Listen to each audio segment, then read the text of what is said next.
What's up, guys? Welcome to my channel. Today I'm going to be doing a review of the Sightmark Citadel LR2 5x30 first focal plane rifle scope. Alright, so let's get right into this review.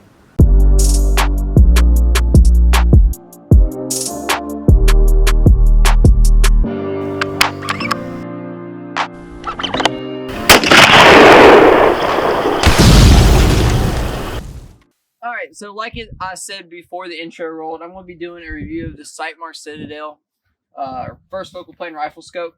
This is a 5x30x56 first focal plane scope. First focal plane means that when you zoom in and zoom out, the reticle zooms in and zooms out. This allows you to have, I guess, quicker adjustments on shot placement when you're out in the field. You don't have to think about what zoom you're on and then do math based on your zoom. You just do math and use your reticle, and you use your turrets to make adjustments on hand. All right. So there's a few cool things about this rifle scope that make it, I wouldn't say really unique, but worth your time and worth a buy. All right. So if we're starting from the back and working our way forward, we have the zoom, and like I said before, it goes from 5 to 30, which is pretty extensive. That allows you to really zoom on out there and get some pretty decent distance on your shots. I can't really think of what else you would need 30 zoom for besides just long distance, like 1,000-yard shots. But maybe you'd shoot something that far away and need a 30 zoom. I'm not quite sure. Working our way up the scope, on this side of the scope, you have your illumination. This does illuminate red. You also have your parallax adjustment. This is 200, 300, 500, and 900, and then infinity. Very much like most scopes, they mostly go to infinity. I don't think they usually go up to like 900, but still, that's pretty neat. All right.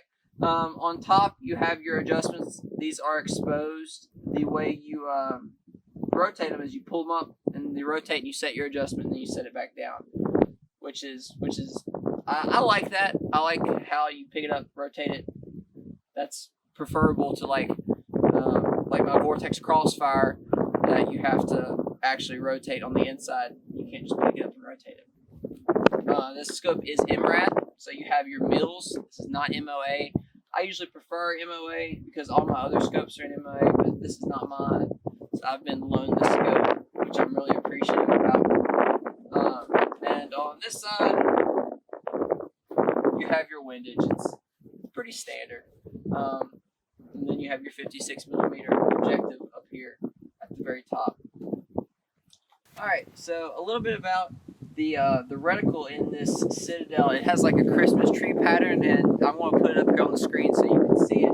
I think it's very helpful when making adjustments out to very long distances. When the scope is all the way zoomed to the fifth setting, you can't really see it that well, which is to be expected with a first focal plane optic that zooms all the way out to 30. I mean, as you zoom in, that Christmas tree is going to get pretty big on your sight picture. So when you're on your lowest zoom, you really want to be able to barely see it hit your target. But as you zoom in, it gets relatively big, which is a good thing. So one thing, I've done some shooting with this on this 300 Win Mag, and just trying to get my opinion of the scope, my opinion of the scope and how I feel about it. I think all the features on it are great. I really like how easy it is to zoom in and zoom out. I like the parallax adjustment. I like the illumination. I'm a fan of illuminated reticles. I'm a fan of the scope caps on it. Really nice, really great. I like how they're flat on top. You can level off your scope really easily when installing. One thing I do have some concern about, and it's not that big of a concern, but it's still there. I think that your eye relief on the scope isn't great. That's the one concern I have.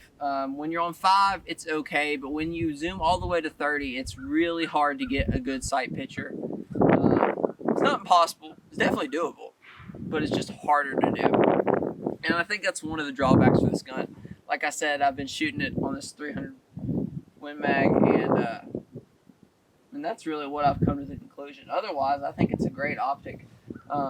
I like the color. I think that this type of black is very, I guess, appealing.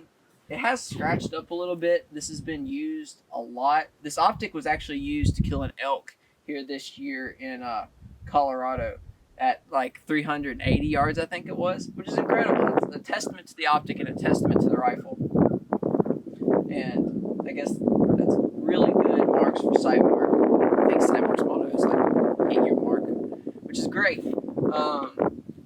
So really, that's all I really have to say about this optic. The owner, the actual owner of the optic, who's put way more shots through it than I have, loves the thing. He has nothing to complain about it at all. So there's a lot to be said about that. I'm just blanked right there. Alright guys, so I think that about does it for the video. I will link this optic down below so you guys can go pick it up and try it out for yourselves. I think it's a great buy. Alright, this is about $500. I think I forgot to mention that in the beginning of the video. But this optic is $500, and for a first focal plane, I just butchered that. For the first focal plane optic that goes from 5 to 30, I think that's a pretty good price, especially since you got the illuminated reticle, all the adjustments you ever needed, and the pop-up turrets. Can't beat it. $500 for an optic like that, spot on. But yeah, that about does it, guys. Please go subscribe, comment, like, all that great stuff down below. Comment what you'd like to see me review next. Alright, I'm doing tons of guns, optics, all kinds of great stuff, and I'd like to keep it going, so just let me know down below what you'd like to see me do. But that about does it, guys. Thanks for watching, and as always, take someone outdoors. I'll see y'all next time.